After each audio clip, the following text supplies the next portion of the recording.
So now that we know that, 20% down is not needed, how much money should you have saved up before going into this pre-approval process? For Great example, question. if you're looking into a 500,000 condo or house, how do I know when I'm ready to take that step? It's kind of a case by case scenario, Mariko, but there are programs available for zero down loans all the way up to 100% down, which is a cash transaction, right? Mhm. There's a wide range of programs out there. And I think the amount of down payment that you choose to put down on a home is highly dependent on your personal goals for the transaction. Mhm. Because the more money you put down, the less you're going to borrow, which means the lower your monthly payment's going to be. It's highly dependent on what your goal is and what your budget is that's driving your decision making when you decide to enter the real estate market.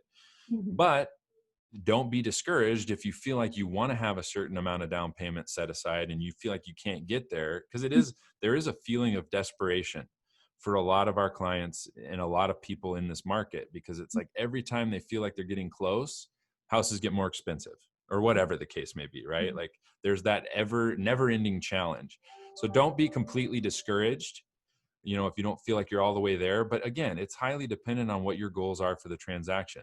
So if you're even thinking about it, I would say go talk to Brandon. Just because you're going to start the pre-approval process doesn't mean you have to have everything set in stone Right. either, right? And I think a lot of people fall into that frame of mind, is like, I don't want to have a discussion with a loan officer or with a lender until I'm 100% ready with everything and I have all my ducks in a row and I don't have any uncertainty.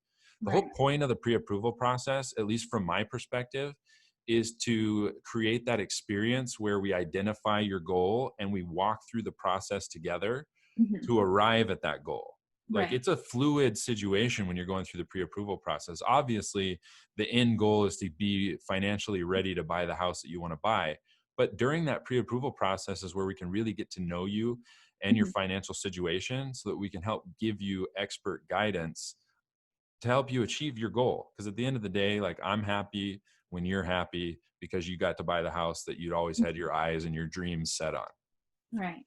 So even if this is, I don't know, 6 months or a year away, it's still worth going to talk to you now, I would say. Yeah.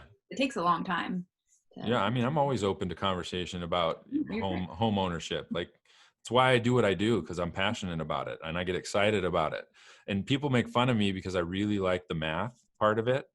But like, every loan, just like the chiropractor example we talked about earlier, every loan is literally like a jigsaw puzzle, Mhm. because everybody has a different financial situation, different employment, different credit history, different background.